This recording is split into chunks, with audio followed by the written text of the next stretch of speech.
વિદ્યાર્થી મિત્રો, આજના લેક્ચરમાં મારી યુટ્યુબ ચેનલમાં આપનું સ્વાગત છે. આજનો લેક્ચર છે આપણો ધોરણ 9નો ગણિત વિષય પરનો, જેમાં આજે આપણે પ્રકરણ 6ના રેખાઓ અને ખૂણાઓ જેનો પ્રમેય 6.1 શીખવાડવાના છીએ.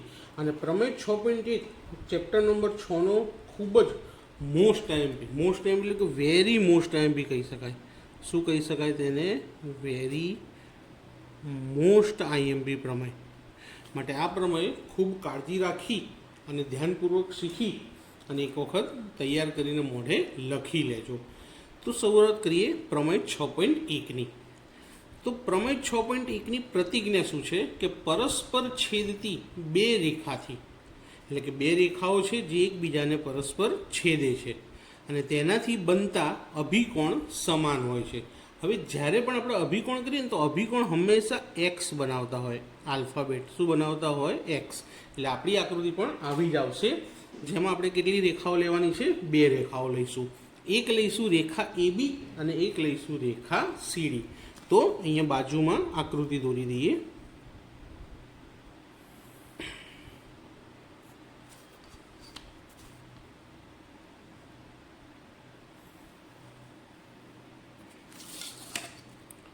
પહેલી જે રેખા છે એને આપણે નામ આપી દઈએ AB અને બીજી જે રેખા છે એને નામ આપી દઈએ C અને અહીં આપીએ D. અને બંને રેખા પરસ્પર છેદે છે કયા બિંદુમાં? તો O બિંદુમાં છેદે છે.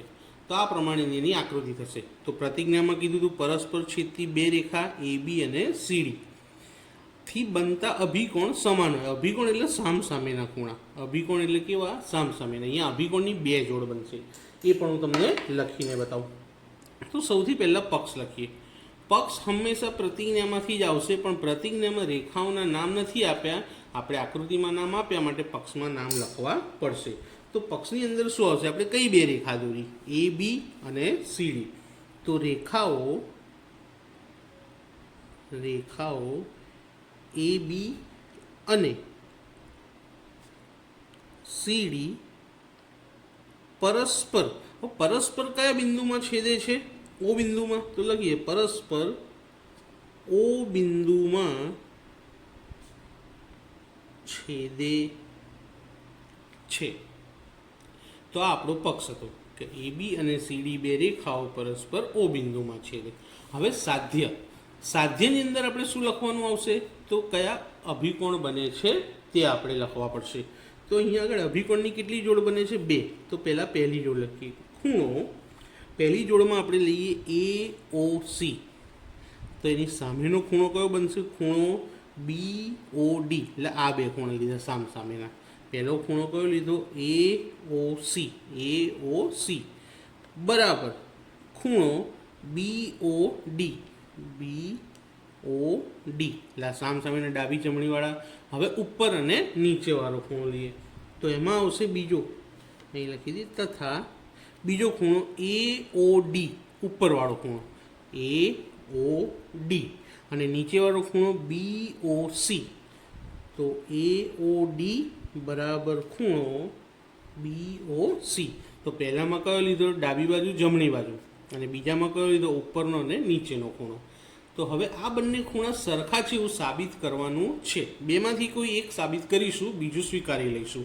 તો સાબિતીમાં લખીએ સૌથી પહેલાં કે કિરણ OA લઈએ આપણે. કયું કિરણ લઈએ? OA. તો એ લખીએ કે કિરણ OA, અથવા તમે OAની ઉપર કિરણની નિશાની કરીને પણ લખી શકો.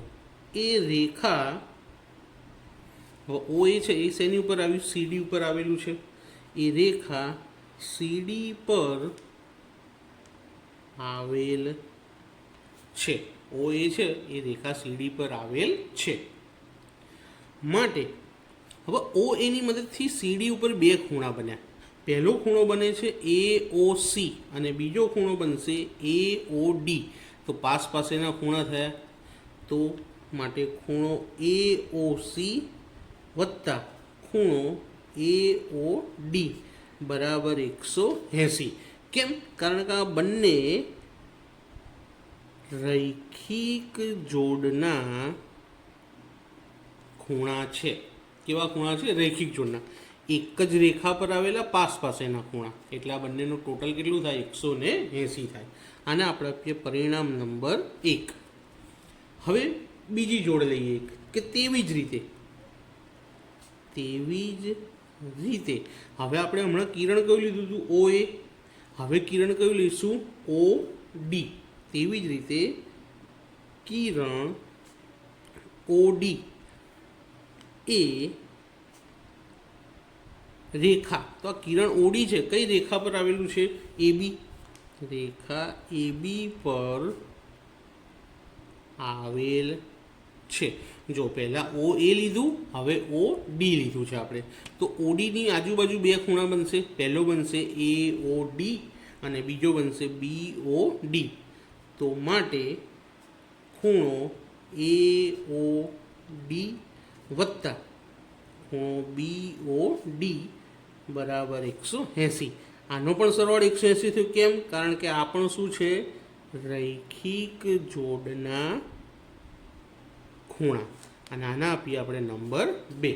હવે આપણે શું કરીશું? પરિણામ 1 અને 2 પરથી તો લખીએ કે પરિણામ 1 અને 2 પરથી. હવે પરિણામ 1 અને 2 બંનેમાં સરવાળો કેટલો થતો? તો 180. તો જો કોઈ બે પરિણામની જમણી બાજુ સરખી હોય તો એની ડાબી બાજુ પણ કેવી હોય? સરખી.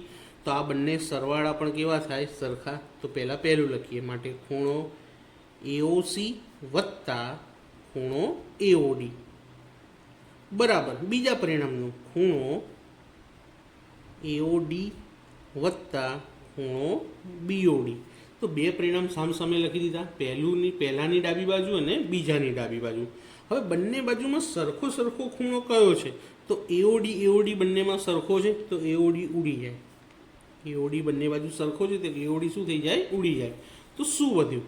માટે ખૂણો AOC બરાબર સામે શું વધ્યું? ખૂણો BOD. હવે તમે જુઓ તો આ AOC બરાબર ખૂણો BOD છે, આપણા સાધ્યમાં પહેલું હતું, તો સાબિત થઈ ગયું. હવે મેં કીધું હતું કે બેમાંથી કોઈ એક સાબિત કરવાનું, તો એક પહેલું સાબિત થઈ ગયું. તો શું લખીશું? કે આ જ